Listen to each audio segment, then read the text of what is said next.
Okay, algebra students, we're back for chapter 5, writing linear equations. So be sure to write this title on the top of a brand new page, way up high, box it up, chapter 5, writing linear equations.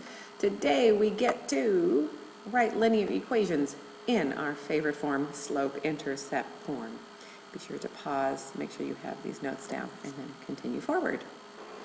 Okay, so we will use slope and y-intercept to write an equation.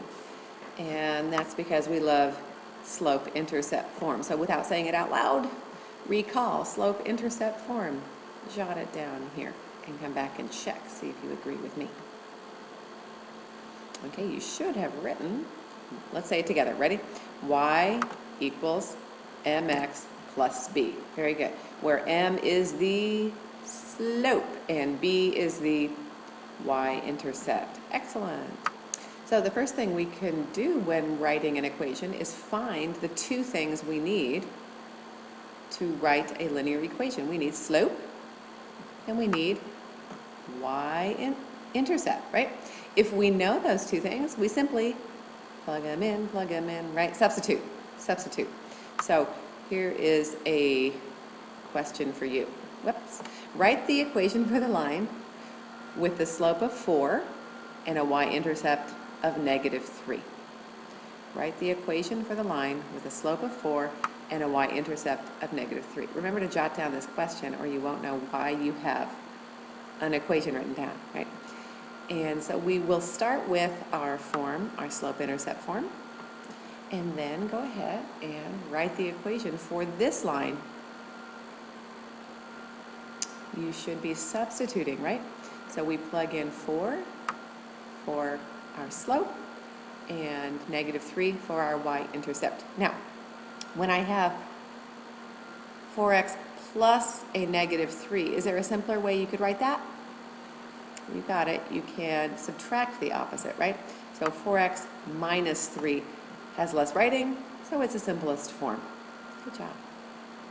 Okay, let me give you a couple of other questions just like that. And can you write the equations for these two lines? Pause the video, write your equations, come back and check. Okay, so for number 1, again, we start with our model, right? And we simply plug them in. So we have y equals slope of 4x plus a y-intercept of -7. And of course, we can simplify the plus and negative, right? And call it y equals 4x minus 7. Excellent. And number 2, again, start with your model linear equation, right? And plug it in, 3/4 slope and plus a -3. Can we simplify that? Yes. I love the slope as a fraction, so leave it as 3/4. Because slope is, what are the R words? Slope is rise over run. Rise 3, run 4. So it's nice as a fraction. Okay, let's write an equation of a line when we're just simply given 2 points rather than slope and y-intercept. This is kind of fun. Let's see what we're given here. We're given 0, -2, and 3, 3. So jot that down.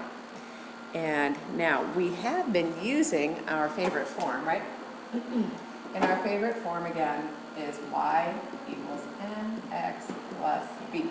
So what do we need to write this equation? Well, we want m, our slope, right? And then we want b, which is the y-intercept. So let's see, do we have either of these? I don't have slope just staring at me, but what about the y-intercept? The y-intercept is a place where the line crosses the y-axis, right? That point where you walk nowhere, but fly somewhere. Do we have that point? Yes, we do. Point 0, -2 is where you walk nowhere, but fly -2, right? So we could say our y-intercept is -2. Well, being given that point, maybe you didn't see it at first, but now we see it. It's this point. So it's at -2. Now, how can we find the slope? Do you remember the slope formula? Yay! Okay, so we're going to take the change in the y, or the rise, right? y2 minus y1 over the change in the x, x2 minus x1. Good. Okay, so let's go substitute this stuff in. Let me lower that down. And what we can say is y2 is 3 minus y1, which is negative 2, right? Over x2 minus x1.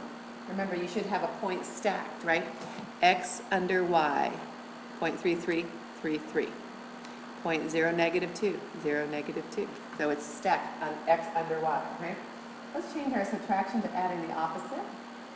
And we have 5 over 3 minus 0 is just 3. So our slope is 5/3. And our y-intercept is negative 2. Good.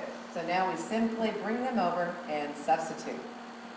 The answer is y equals 5/3 x plus negative 2.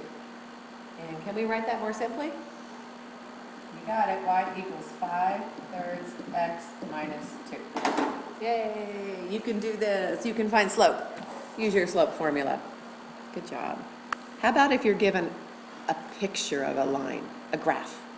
Can you write the equation? Yay, I'm sure you can. Again, we're going to use our favorite form. Y equals mx plus b. But we need m and we need b. So, which one's the easiest to see? I think it's really easy to see the b, right? The y-intercept. Where is the line crossing the y-axis? Where is it crossing? It's crossing at 1, right? At y equals 1. The y-intercept is 1. And now to find the slope, again, we travel from left to right. And we have 2 points they gave us here. We have 0.01 and we have 0.4 negative 1. Right? So we can go left to right. What's the rise? The change in the rise is going down 2, isn't it? We're going negative 2. And the run is a change in the x, right? And we're running 1, 2, 3, 4. 4. There it is. So you can use your graph to find the change in the rise and the change in the run. Moving left to right is a great method for doing this. Okay? And then can we simplify this slope? Yes, it can be called negative 1/2, right? Okay, so now that we have our slope, we can go plug it in, and our y-intercept, we can go plug it in. Y equals, slope is negative 1/2 times x plus our y-intercept at 1. And so this is the equation of the given line. Yay! So we could write this equation, or we could graph a line. And these both mean the same thing, don't they? Excellent. Okay, what if your information is delivered in this way? This is interesting. This is, what do you remember this is called? This is called function notation. And it's kind of just a fancy way to give you a point, isn't it? So the first f of 0 equals negative 2 really is saying when x is 0, y is negative 2, right? And the second little expression is saying, or it's actually an equation, is saying when x is 8, y is negative 4. So for this line called f, function f, we have 2 points. And now we're right back to where we were in the previous example. We really are being given 2 points, right? We want to write the equation. And again, the equation, the model of the linear equation is y equals mx plus b. Do we know m or b? We need m and b, right? M and b. Well, do you see b? Do you see the y-intercept? Very good. We're flying nowhere, we're walking nowhere, but we're flying negative 2. So we're being given the y-intercept here. And now we've got to go find slope. So recall the slope formula. M equals y2 minus y1 over x2 minus x1. Let's go plug it in, right? Negative 4 minus your negative 2 over 8 minus 0. And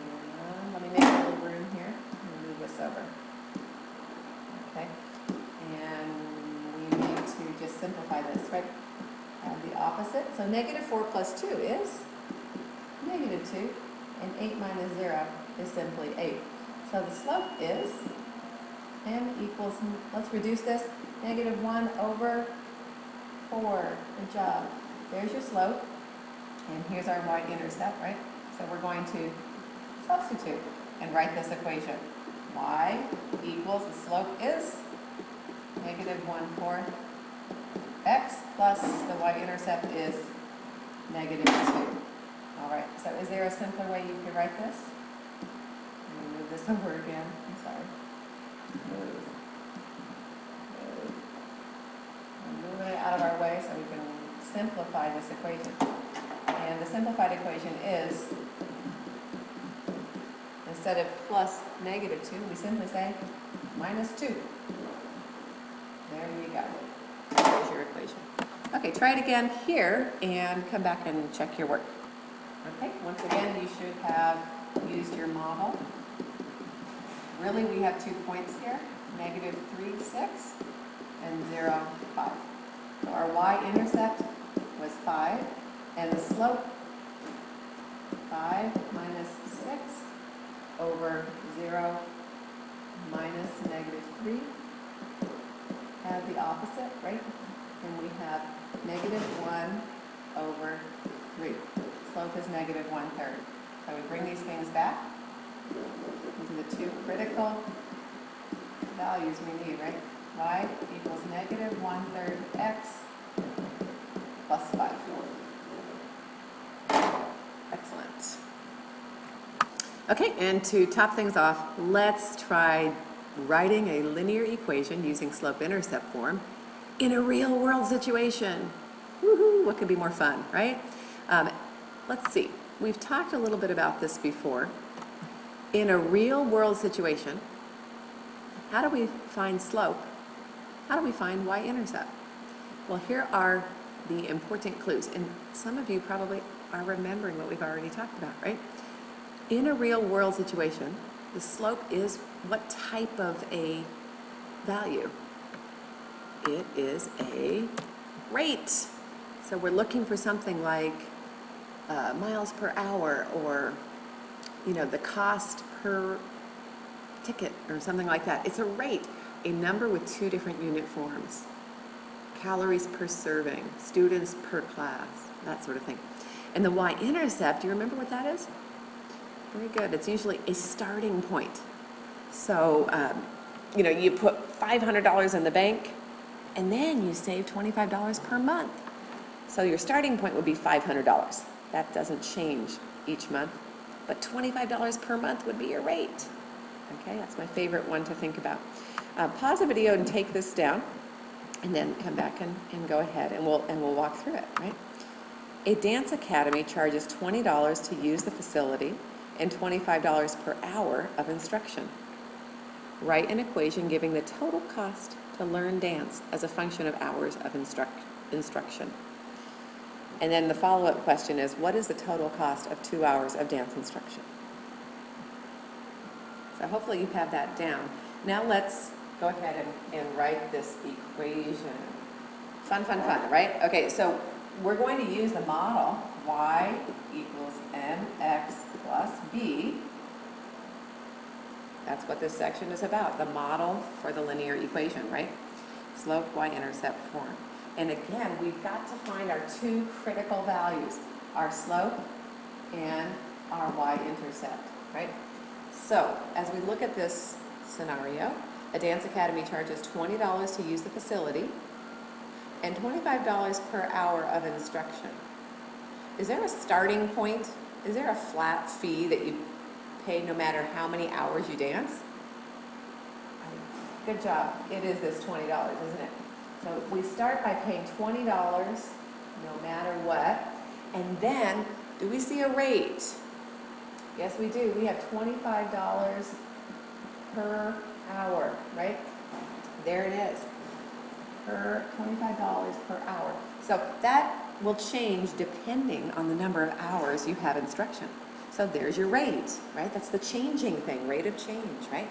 Yay, we have what we need. So we can go ahead and plug in the slope which is $25 per hour, times the number of hours, right? I wanted to write H, but anyway, we can leave it X. It really is the number of hours, isn't it? We can tell because the denominator in the rate is hours. So if we multiply by 1 hour, 25, 2 hours, 50, and so on, right? And we've got to put that starting point in, which is $20. Yay, you did it. We have a real world linear equation. So, part B, what is the total cost of 2 hours of dance instruction? Well, we simply plug in the 2 hours, right? And when we do, we plug it in right here, 2 hours. And now we simplify. What is $25 times 2 hours? Hours over hours goes away, and we have $50 plus $20. So our total will be $70 for 2 hours of instruction. Excellent job. So have fun using your slope y-intercept form today. It's awesome.